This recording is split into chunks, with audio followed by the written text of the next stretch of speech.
the road, Jack, and don't you come back no more, no more, no more, no more. Hit the road, Jack, and don't you come back no more. Oh, what you say? Hit the road, Jack, and don't you come back no more, no more, no more, no more. Hit the road, Jack, and don't you come back no more. Oh woman, don't you treat me so mean. You're the meanest old woman that I've ever seen. I guess if you say so, I have to pack my things and go. That's right, hit the road, Jack, and don't you come back no more, no more, no more, no more. Hit the road, Jack, and don't you come back no more. Oh, what you say? Hit the road.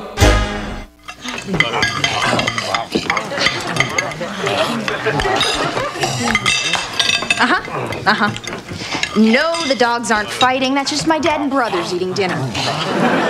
You know, you could set a better example for your sons. How? Could someone please pass the salt?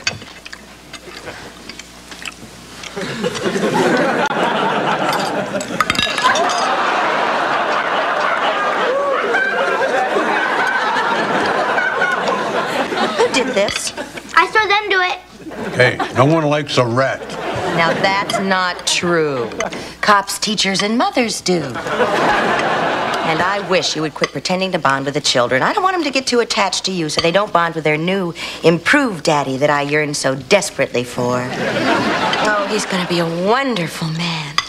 Kind, rich, giving, handsome. He's going to get me a ranch with a picket fence and horses, servants, and huge closets and racks of shoes. Oh, God, for a man like that, I'd do anything. Could you pass the ketchup? You got arms, get it yourself. Hey, Mom, am I gonna have my own horse on that ranch? No. Am I even on the ranch? No. Do I know where it is? Certainly not for me. I wouldn't worry too much about it. Who's she gonna meet if when she was young and good looking, the best she could do was me?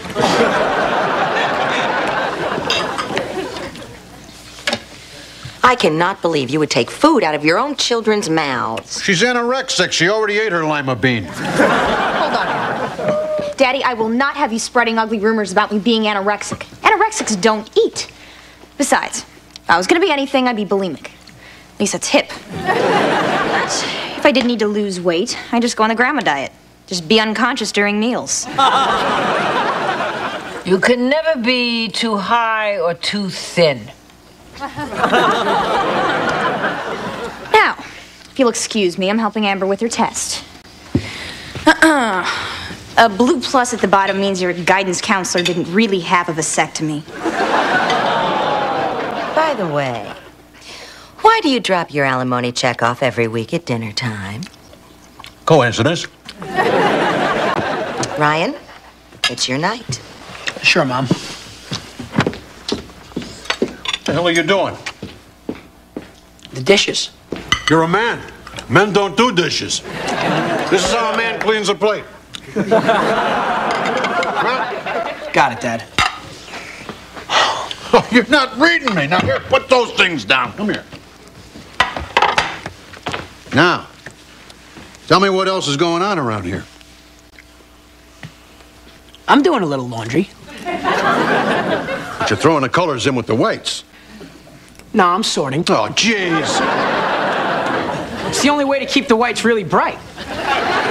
Of course, I also like to add a little fabric softener. I mean, I know it sounds like hype, but seriously, I mean, if that's not April Fresh, I don't know what is. I guess it's not your fault that you're a pansy. You know what I blame? I blame television. When I was growing up, the TV mom used to wear a dress and high heels. She smelled good after doing housework. And when you came home, she met you at the front door with a pot roast and a look on her face that says, I don't care how you look. I don't care how much money you make. I don't even care if you're true to me or not. You're my man, and I will do everything to please you. And I don't want you to worry too much about my satisfaction, because that might just take away time from my pleasuring you. I don't know, maybe I was reading too much into it, but I think that's what it was about. I mean, what kind of role models are there for a boy on TV today? I mean, Paul Reiser and that yapping terrier of a woman? Murphy Brown? She's the only real man on that show. Roseanne, Brett, Helen. I mean, where's the estrogen? That's interesting, Dad. Hey, do you think all that dishwater's gonna make my hands a little rough? Son, you're not understanding me. Once you start down this road, there's no return. Women want a real man. You think you're ever gonna hear, "Take me, laundry boy"? Make a stand, son. Right here and right now. Not just for you and me, but for your entire generation. I can't do it for you. Matter of fact, I can't even watch. This is something between a boy and his parents. And as your father, I feel I'd just be in the way. Boy, just looking in that mirror in the bathroom and I saw some old guy looking back at me. Yeah, the lighting in that bathroom makes me look like an old man. So does the lighting out here. God, it was horrible. I haven't seen that many wrinkles on a face since the farewell episode of Designing Women. Oh, thank God I still have my hair. Uh-huh. What do you mean, uh-huh? Nothing. What's nothing? Nothing is what's growing out of the back of your head. I got plenty of hair on the back of my head. I know you do, but let me check. Let's see. All right. Well? I don't know about you, but whew, I'm looking pretty good.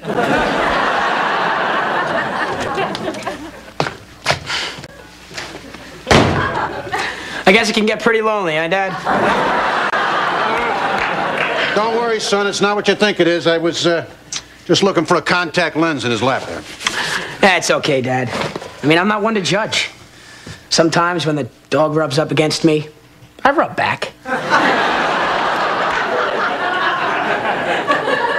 Gee, it sure is an honor to call you son. But you'll be happy to know I made a stand, okay? I refused to do the wash. Mom looked at me like she's never looked at me before and said, "My little boy has finally become a man. Get out." That's great. I'm proud of you. You made a stand and you stood up for men everywhere. You know, it's important that we men, we stand with each other and support each other. So, let me know where you end up. Dad, I'm gonna live here with you.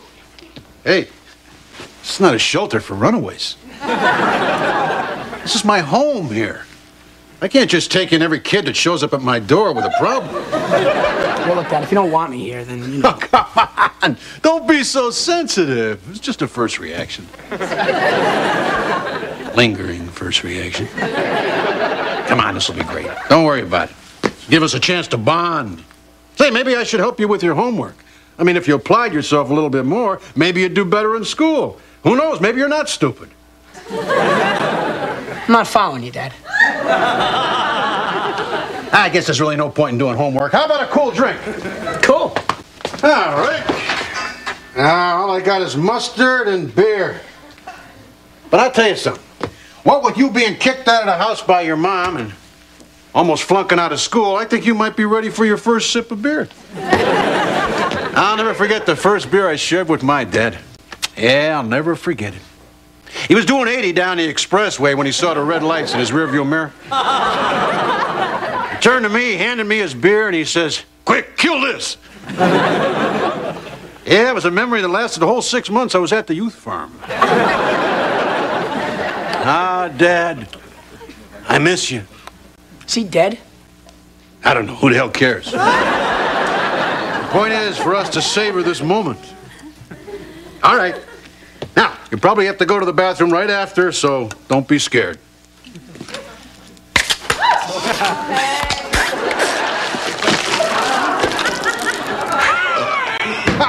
Well, that was great! Now, that was called shotgunning, and you just did it naturally on your very first beer! Who knows, Dad? Maybe we finally found something I'm good at, huh? I think we did! I don't think I've ever had a better time. I'm gonna go home now. No! Son, you can't go now. Your mom's gonna cave in and come back for you any second. After all, you're her firstborn. Probably mine, too. But You know, women are emotional. She'll come back here weeping, begging for her little boy to come home. What did I tell you? There she is now. Now, she's going to be very vulnerable, so only make her beg a little. Here's the other one. Good luck. What kind of a cruel joke is this, bringing me my own children? Just think of it as a sperm refund. After all, you always said you wished you had it back. What did you do, son? I used the guest soaps in the bathroom. I'm a rebel too, you know. That's my boy. Yep, that's your boy. And this is your boy. And this is where they live now. Well, have a knee-slapping, knuckle-scraping, crotch-scratching good time. Bye, boys. Are we gonna die? Yes. But there's no sense tempting it by traveling on a commuter airline. Now, what I think we should do is just continue on as if everything's going to be okay. All right? Now, what would you be doing if you were at home right now? Homework. All right. Let's see if we can help the little guy out with his homework. The process by which plants turn sunlight into food is... Photosynthesis. Look, Ross, you can make up any answer you want.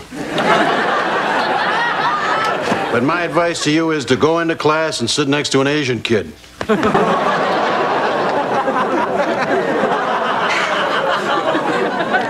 What do you think, Dad? Should we give him a beer? Nah, I only got 5 left, and I need to get to sleep tonight. Hey, Dad, your toothbrush fell in the toilet. That blue stuff is like fluoride. It won't hurt you. So the kids are living here now, huh? And you didn't even ask me. I always thought if we were going to live with children, they'd be ours. The only way I'd have children with you is if you were a Playboy bunny. You're not an easy man to love, are you? We're never going to Paris, are we, Jack? If they don't leave, what's to become of our life? It's Monday, you know. We're supposed to watch Casablanca tonight. If you don't throw your kids out, you'll regret it. Maybe not now, but soon, and for the rest of your life. Well, we'll always have Paris. No, we won't. We don't even have Van Nuys. Daddy, tell me a story. Yeah, Dad. Me too. Well, okay. Once there was a guy. He was almost 40. Now, that's important. He's not 40 yet. But he had no money, he lived in a hovel, and he was so demented that he could hear a stuffed bunny talking to him. Dad, I'm 8. That's retarded. I liked it, Dad.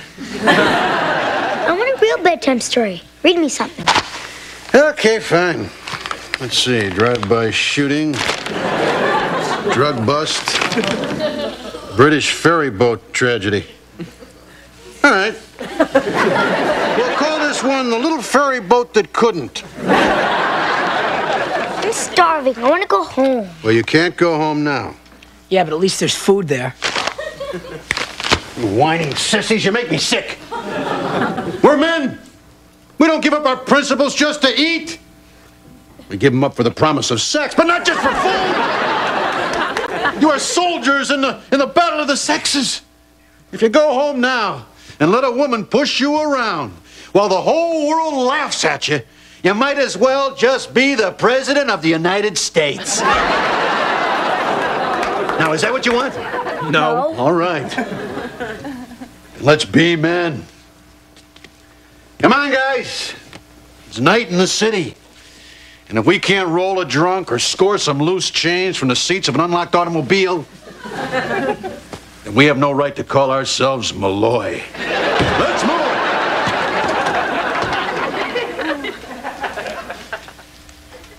I never realized how quiet the house was without men.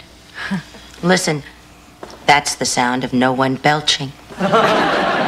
Don't get used to it. The fondue has landed. I suppose I should take a stomach pill. And as long as I'm swallowing, an upper and a downer. This is what killed Belushi, you know. Well, if it wasn't for that, it would have been Blues Brothers, too. What do we really need men for anyway? Well, I don't mean to say that men aren't occasionally useful. They just need training. They're a lot like wild horses. They need to be broken. And the women in this family have been real pioneers in the gelding of men. Oh, yes, yes. I know I did my part with your grandfather. Like all young men, he was a bucking bronco who incidentally could rarely stay on for more than 8 seconds. But I digress. He was a real handful. Not in the literal sense, of course. But I found a way to take care of that. He was the first man to buy a box of tampons. It caused quite a stir. The other men in town burned a cross of flaming Kotex on our front lawn. That's why we had to move out of Cleveland. That just seems so small now, Grandma. I mean, today guys buy tampons all the time. Oh, but that's the challenge of every generation, honey. You know, to find tomorrow's tampon, if you will. Now, take your dad. He was like a fine racehorse who always finished first. Always.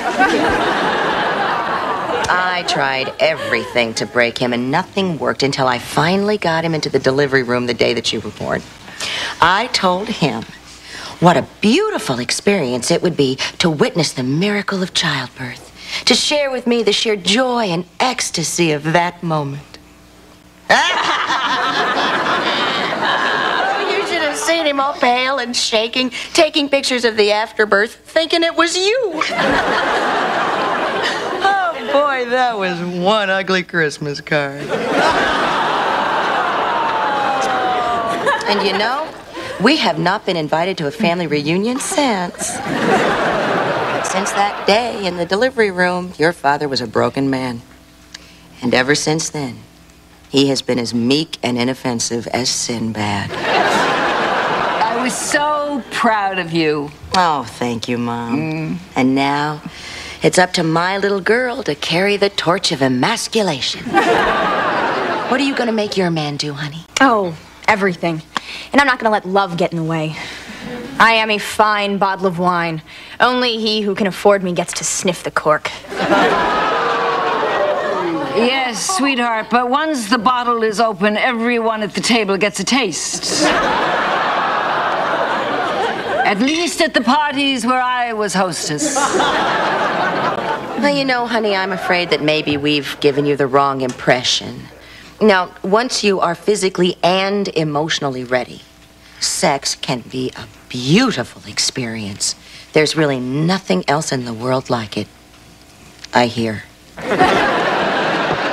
I don't know. I think I'd prefer the velvety touch of pearls around my neck, the snug fit of a 4-carat diamond around my finger, smooth silk stockings caressing my legs, the contours of the leather seats in my Rolls Royce firm against my taut young bottom, my hand resting on my bulging investment portfolio. Oh, stocks, diamonds, and pork bellies. Oh, my.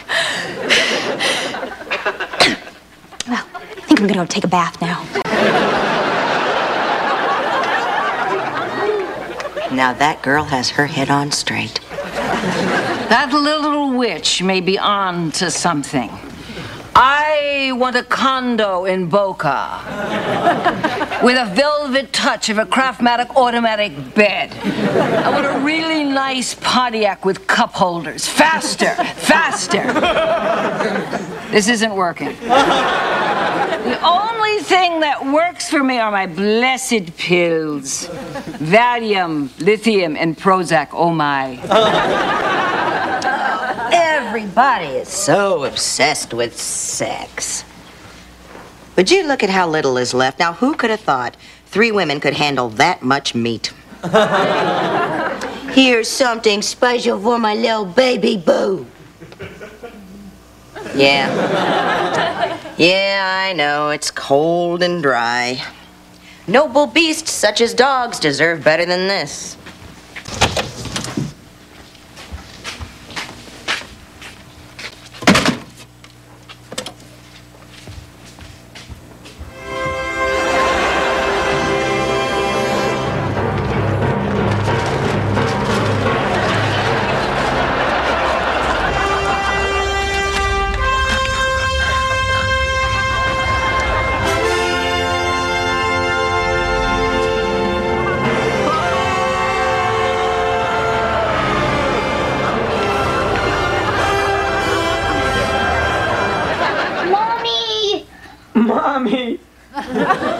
Cut it out, you crybabies. It's just a little food poisoning. Mommy. Oh, Mommy. You hurl on me and I'll kill you. Well, I think we proved our point. After all, we did get the women folk to come crawling back to us. Dad, they picked us up at the emergency room, okay? We had food poisoning. Still, technically, a win for us. And these are the winner's aprons? You know you have no future, right, son? Dad, you're supposed to put the glasses in upside down. I know. It seems small, but we're sowing the seeds of revolution. Now, pass me a plate that's not dry yet. Dad, it's too dangerous. I'll give it to you, Dad. That's the voice of the future talking, you punk. What's all that talking in there? Nothing.